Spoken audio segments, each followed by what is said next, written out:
Sutherland. Now, as I said just before we went to break, you got mugged at gunpoint. Huh? A few years ago, I did. Yeah. Yeah. What was that? What happened there? I live in an area kind of in eastern Los Angeles. Right. Not quite East Los Angeles, Right. but eastern Los Angeles. Right. And it took me a while to get used to. It's normally a really safe neighborhood. It's Right. one of those kind of cool places where you'll see grandmothers and grandkids on the street at night, and they're cooking stuff on the sidewalk, and it's a phenomenal area. It's great. No, it's a predominantly Salvadorian neighborhood, and that's what they do. And, and there's a real family atmosphere in this neighborhood, but it's also predominantly Catholic. Right. And so no one's on the street Sunday. And it was Sunday evening, and I was walking my dog, and it took me a while to figure this out, that Sunday night is a dangerous night to be out in that neighborhood. And I have a habit of looking like I'm lost anyway. So I looked like a perfect target. And these two guys just jumped out of their car and, asked me for my money. And I was like, please don't hurt my dog. And I was very glad they didn't hurt me. They didn't hurt my dog. I unfortunately did not have any money to give them, which made me a little nervous. Oh, yeah, you always want to have money. It tends to make the experience go by faster. My attitude was, look, these guys are working, so you got to give them some. A little give and take goes a long way in this kind of a situation. Whenever I got robbed, if you had enough money... Did you get robbed a lot? Yeah, I robbed about 3 or 4 times. Me too. But you know what I used to do? I used to carry $20 in one pocket, and I would have like $300 in the other pocket. And I always thought, if I got robbed, I'd give them the 20. That's so, clever. like an idiot, I get robbed, and I go in the wrong pocket, and the guy goes, I went, that's the wrong pocket. And the guy goes, you got money in the other pocket? No! We got both pockets. Got both pockets.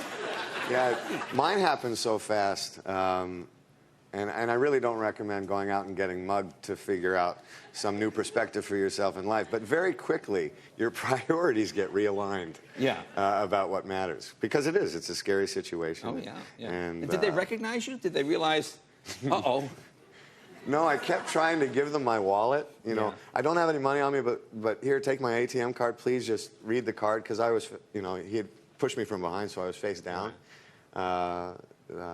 So no, we didn't make an introduction.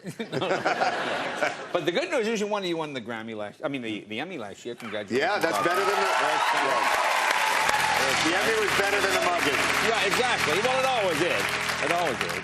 I know your dad was in the audience. Yeah, it was one of those nights that was just so special. I mean, we've all been working on the show for 5 years. The first person from the show to win that evening was our director, John Cassar, who has worked so hard. There isn't a single person on our show that works harder.